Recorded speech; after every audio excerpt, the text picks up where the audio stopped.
In last period, we start real numbers and surd. In surd, we study about quadratic surds, simplest form of surd, and similar or like surd, then comparisons of surds, operations of like surds. In this operation, we study about mathematical operations like additions, subtractions, multiplications, and divisions. Last period, we solved practice set 2.3, question number 1 to 8. In this period, we solve the example in practice set 2.3 and question number 9. But question number 9 is related to the rationalizations of surd. This is a new point. In this rationalizations of surds, the product of two surds is a rational number. Then each surd is called as a rationalizing factor of the other surds. For example, rationalizing factor of surd means the product of two surd is a rational number. Rationalizationचा अर्थ समजून द्या. If the product of two surd, if the products of two surd is a rational number, each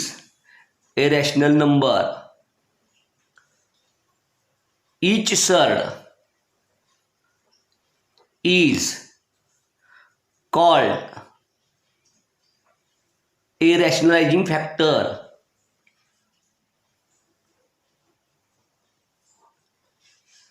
Rationalizing factor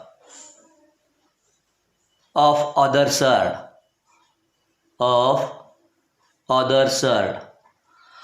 म्हणजे काय, जर दोन कर्णींचा गुणाकार हा परिमेय संख्या येत असेल तर त्यातील प्रत्येक कर्णी ही दुसऱ्या कर्णीचा रॅशनलायझिंग फॅक्टर असतो.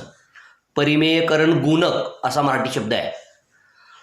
तर याच्यामध्ये परिमेयकरण गुणक हा जो भाग आहे त्याच्यामध्ये जर दोन कर्णींचा गुणाकार केला तर रॅशनल नंबर येत असेल तर एक कर्णी दुसऱ्या कर्णीचा रॅशनलायझिंग फॅक्टर आहे.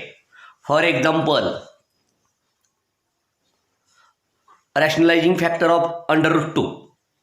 For this under root 2, we multiply under root 2 to under root 2 is under root 4 is 2. म्हणजे समजा ही कर्णी आपण घेतली, तिला या कर्णीनं गुणलं तर गुणाकार परिमेय संख्या येते. त्यामुळे ही कर्णी या कर्णीचा परिमेयकरण गुणक आहे. For example, if under root 2 is multiplied by under root 8, जे हे अंडर रूट 2 आहे त्याला अंडर रूट 8 ने गुणलं तर अंडर रूट 16 येईल. Value of under root 16 is 4. Therefore, this surd is a rationalizing factor of under root 2. And we study about rationalizing factor of given surd is not unique key. याचा अर्थ प्रत्येक कर्णीला एकच rationalising factor आहे असं म्हणता येणार नाही. आता इथं बघा काय सांगितलेलं आहे, find the rationalising factor of under root 27. Under root 27 means 3 under root 3 because factor of 27 is 9 into 3. Therefore, if we calculate or find the under root value of under root 9 is 3 and under root as it is. If multiply by this 3 under root 3 by under root 3, then value is 3 into 3 is 9 is a rational number. Therefore, this under root 3 is a rationalizing factor of under root 27. Similarly, under root 27 is a 3 under root 3. If we multiply by 3 into 3 into 3 under root 3 is 9 into 3 is 27. Hence 3 under root 3 is also rationalizing factor. Then we study about rationalizations of denominator. Rationalizations of denominator म्हणजे rationalizing factor घ्यायचा आणि त्यानं छेदाला गुणायचं आणि जी करणी आहे छेदाची ती काढून टाकायची, त्याला रॅशनलाइज ऑफ द डिनॉमिनेटर असं म्हणतात. म्हणजे थोडक्यात छेदाची करणी काढून टाकणं याला रॅशनलायझेशन्स ऑफ डिनॉमिनेटर असं म्हणतात. तर त्याचा प्रश्न हा इथं दिलेला आहे, तो प्रश्न आपण सोडवायचा आहे. म्हणजे पुन्हा मी इथं हा जो 9वा प्रश्न आहे तो अभ्यासायचा आहे. मग पुन्हा मी इथं लिहितोय practice set 2.3. Practice set 2.3. Question number 9. Question number 9. Rationalize the denominator. Rationalize the denominator.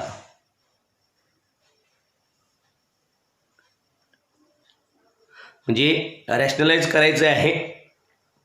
त्यासाठी प्रॅक्टिस सेट 3.2 मधली काही उदाहरणं आपण घेणार आहोत.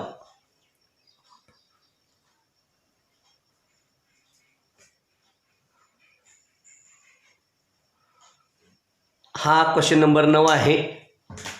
रॅशनलाइज द डिनॉमिनेटर म्हणजे छेदाची करणी काढून टाकायचं. त्यासाठी छेदस्थानी जी करणी आहे तिला रॅशनलायझिंग फॅक्टर घ्यायचा.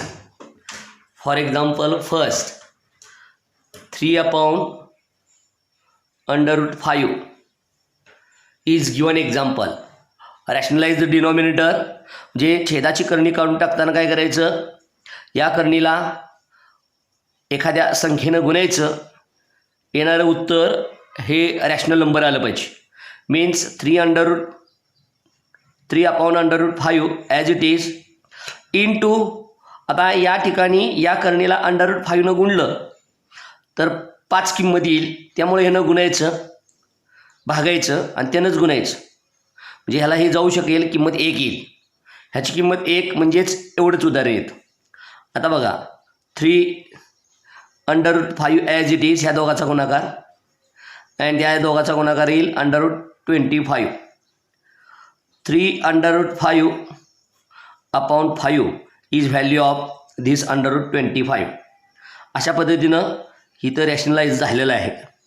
थोडक्यात रॅशनलाइज म्हणजे काय करायचं, छेदाची करणी काढून टाकायची, याला रॅशनलाइज म्हणतात.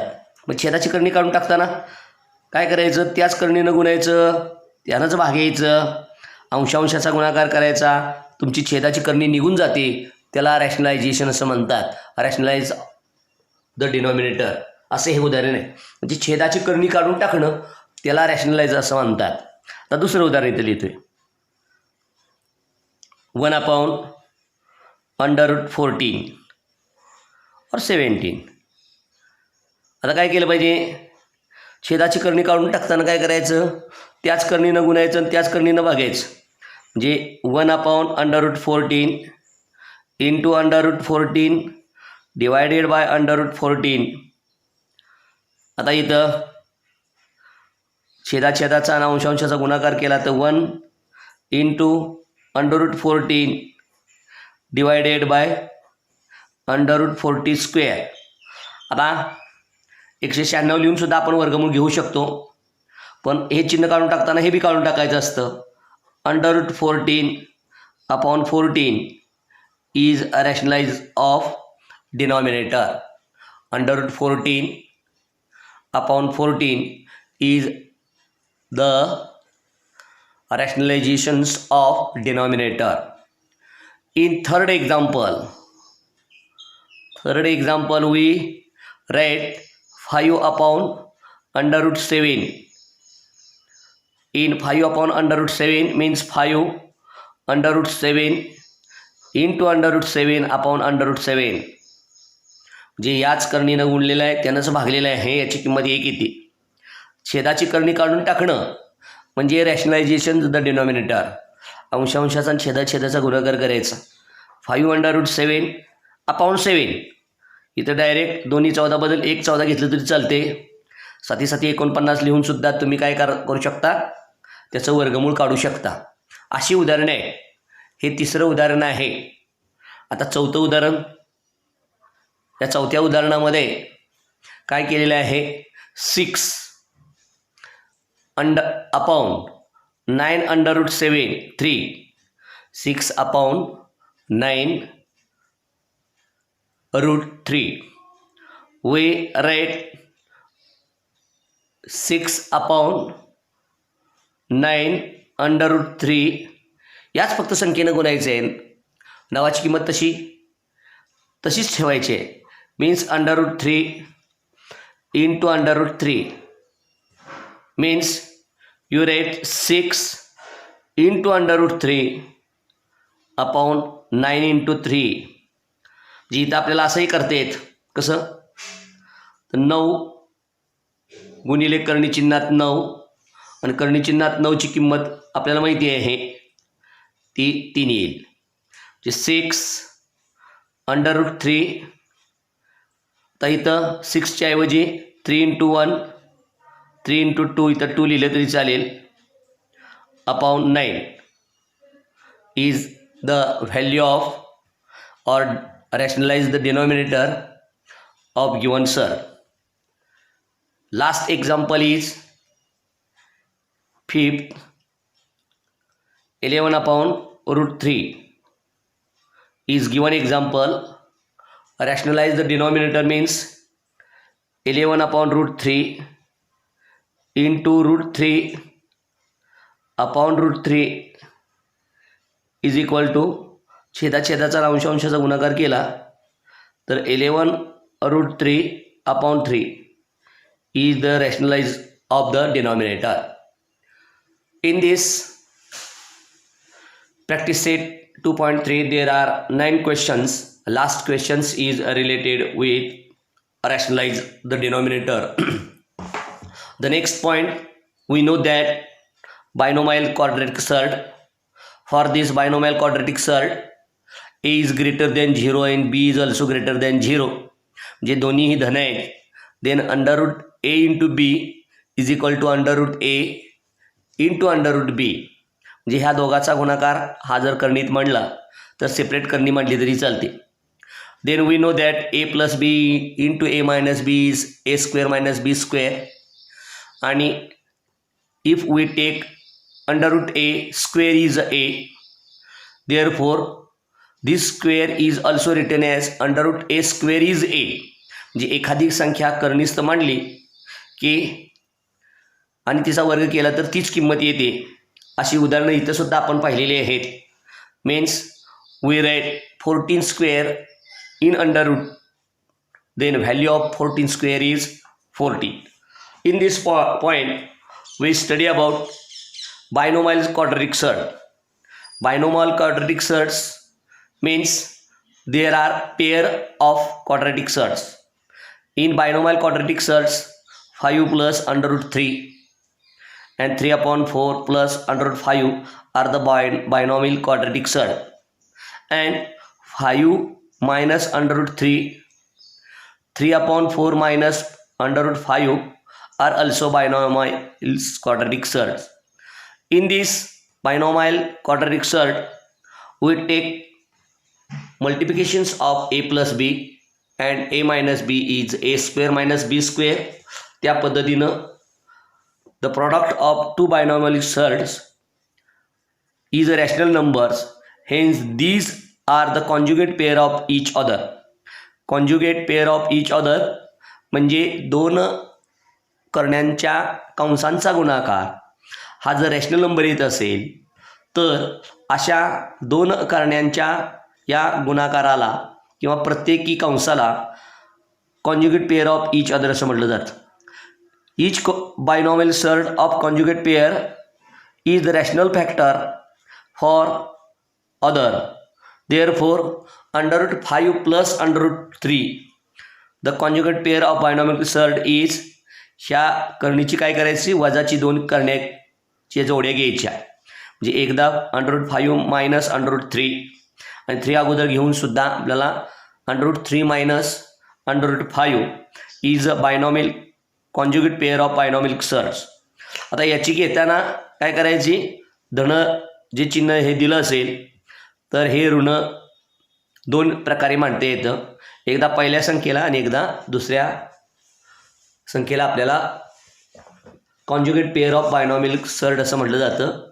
आणि त्याचा आधार घेऊन रॅशनलायझेशन्स ऑफ द डिनॉमिनेटर त्याचा अभ्यास हा प्रॅक्टिस सेट 2.3 मध्ये दिलेला आहे.